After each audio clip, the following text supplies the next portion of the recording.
Hello everyone, कैसे हैं आप लोग। दोस्तों, हम रोबस्ट के बारे में बात कर रहे हैं। वेब एक्सेसिबिलिटी का ये प्रिंसिपल है और प्रिंसिपल नंबर 4 है जो वेब कंटेंट एक्सेसिबिलिटी गाइडलाइन ने बनाया है।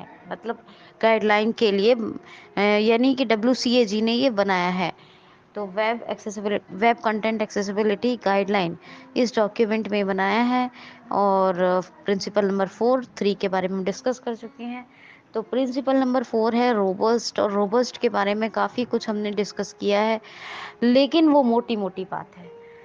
बहुत ही इम्पॉर्टेंट और अहम बात जो करने जा रही हूँ मैं, वो अब ये है कि रोबस्ट बेसिकली है क्या।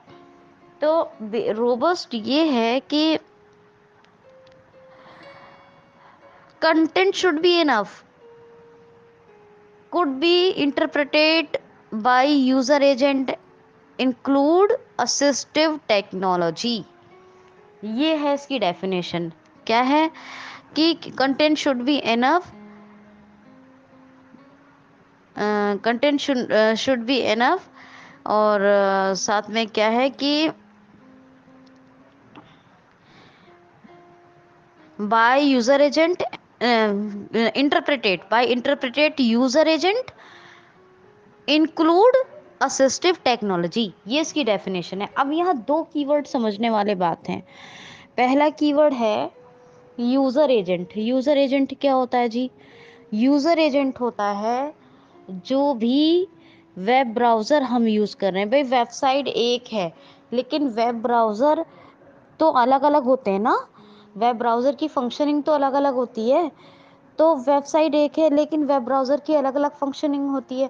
जैसे कि मान लीजिए, कितने सारे वेब ब्राउज़र मैंने आपको बताए होंगे। माइक्रोसॉफ्ट एज है, सफारी है, और गूगल क्रोम है। इंटरनेट एक्सप्लोरर होता था जो अभी आजकल अब उसको क्लोज कर दिया है।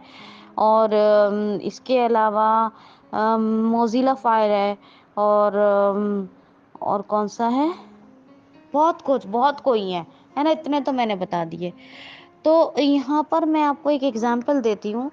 मान लीजिए कि मान लीजिए कि कोई वेबसाइट मैंने खोली है। जैसे कि हम मान लेते हैं सुगम इंडिया डिजिटल सॉल्यूशन। ये वेबसाइट मैंने खोली है। तो ये वेबसाइट मैं यूज़ कर रही हूँ और कोई और बंदा भी यूज़ कर रहा है। मैं गूगल क्रोम के थ्रू यूज़ कर रही हूँ, कोई और सफारी के यूज़ या फायरफॉक्स के यूज़, मतलब बाय मोज़िला यूज़ कर रहा है। तो अब मैं जो यूज़र एजेंट है मेरा, वो तो क्रोम है, दूसरे का मोज़िला फायरफॉक्स है।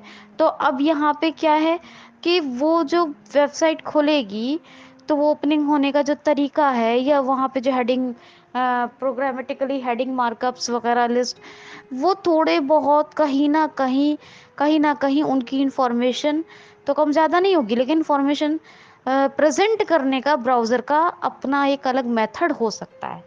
तो वो है यूज़र एजेंट। समझ रहे हैं ना। जैसे कि मान लीजिए अमेज़ोन है। अमेज़ोन मैंने खोली इंटरनेट एक्सप्लोरर से, किसी ने खोली गूगल क्रोम से। अब मैंने भी खुलेगी अमेज़ोन ही, लेकिन क्या है, यूज़र एजेंट अलग है तो उसकी अलग अलग फंक्शनिंग हो सकती है। गूगल क्रोम ज़्यादा फास्ट है, मोजी वो है, लेकिन मान लीजिए इंटरनेट एक्सप्लोरर अपनी जगह ठीक है, लेकिन वो तो फंक्शनिंग या प्रेजेंट करने का जो मेथड है वो यूज़र एजेंट का वो अलग अलग होता है। यूज़र एजेंट बेसिकली क्या होता है, वो वेब ब्राउज़र होते हैं। क्या होता है? Web browser. तो अभी मैंने क्या कहा था कि जब क्या कहा था, content should be enough, interpret content should be enough, interpreted by user agent and include assistive technology. तो पहली टर्मिनोलॉजी तो आपको समझ में आई होगी। यूजर एजेंट जो मैंने बताया है अभी, इससे पहले आपको शायद ना पता हो। तो यूजर एजेंट का मतलब ये है कि कोई भी जब आप वेबसाइट खोलोगे, उसके लिए जो वेब ब्राउज़र यूज़ कर रहे हैं उसका एक अपना अलग इफ़ेक्ट होता है। ठीक है। और उसकी अलग फंक्शनिंग या अलग मेथड होता है। ठीक है। ये चीज़ है तो उसका वो जो उनके ब्राउज़र के हिसाब से डिज़ाइन किया हुआ होगा वो होगा। अगर वेबसाइट अपनी तरीके से मान लीजिए खोलेगी, अगर ये सब फंक्शनिंग वेबसाइट की होगी, तो वेबसाइट तो सभी को सिमिलर, भाई अमेज़न मैं भी चला रही हूँ, आप भी चला रहे हो, तो इन्फॉर्मेशन कंटेंट तो सेम मिलेगा, लेकिन उसके जो तरह उसका जो डिज़ाइनिंग प्रेजेंटेबल है, वो जिस तरह फंक्शनिंग है, वो यूज़र एजेंट पे डिपेंड होता है, और हो तो ज़्यादातर क्या होता ही है। ठीक है। अब असिस्टिव टेक्नोलॉजी के बारे में बात करेंगे कल। जैसे कि आप देख लो, अब मैं इसके लिए छोटा सा एग्जांपल दे देती हूँ। मान लो आपने सुना होगा, अरे जॉस से ये बहुत अच्छा वेबसाइट पे काम होता है, अरे अब तो एनवीडिया भी बहुत अच्छा है, अब तो नरेटर से भी कर सकते हैं। तो ये सब क्या है, ये असिस्टिव टेक्नोलॉजी तो है।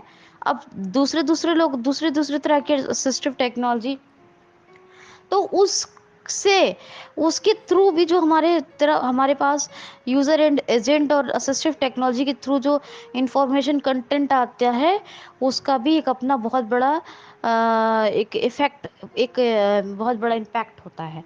तो असिस्टिव टेक्नोलॉजी के बारे में कल बात करेंगे। आई होप सो कि आपको रोबस्ट के बारे में खूब समझ में आ रहा होगा। तो enough guys, thank you so much.